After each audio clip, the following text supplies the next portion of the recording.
Раньше не было даже афиши, а теперь спектакли, гастроли и довольные зрители. В Татарском театре юного зрителя перемены к лучшему, несмотря на проблемы. Сейчас у театра нет собственной сцены, а спектакли ставят в малом зале театра Камала.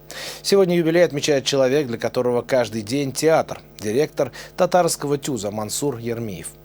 Театральными секретами и планами на будущее он поделился с нашим корреспондентом Полиной Исламовой. Здесь каждый день театр, говорит о своей работе Мансур Ермиев. И не лукавит, ведь он директор Татарского театра юного зрителя. Сегодня Мансуру Ермиеву исполняется 50. Этой должности предшествовала работа в сфере журналистики, финансов и других областях. Но, по словам самого юбиляра, судьба сама привела к истокам творческой профессии. По образованию Мансур Ермиев – музыкант. Мне сказали, когда поставили сюда, ты должен строить новый театр. Дом офицеров там ремонтировать или там другой, который выделят, чтобы новое здание театра.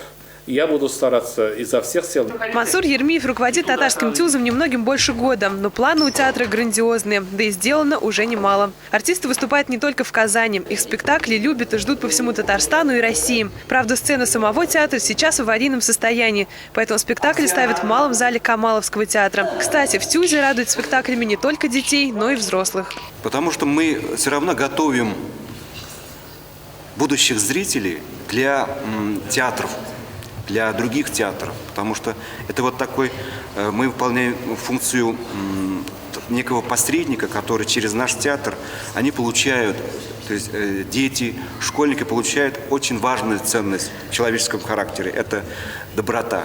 Многие актеры театра еще учатся в вузах. Второкурсники репетируют новый спектакль. Его премьеру зрители увидят 27 марта. После учебы студенты надеются остаться работать в театре, в котором начали свой творческий путь. У меня большое желание работать в этом театре, в театре Кариева, потому что здесь всегда атмосфера такая актерская. По словам Мансура Ермиева, театр для него не просто место работы. И хотя руководит он Татарским ТЮЗом недолго, перемены к лучшему, говорит, уже заметным. Полина Исламова, Петр Шамбазов, столица.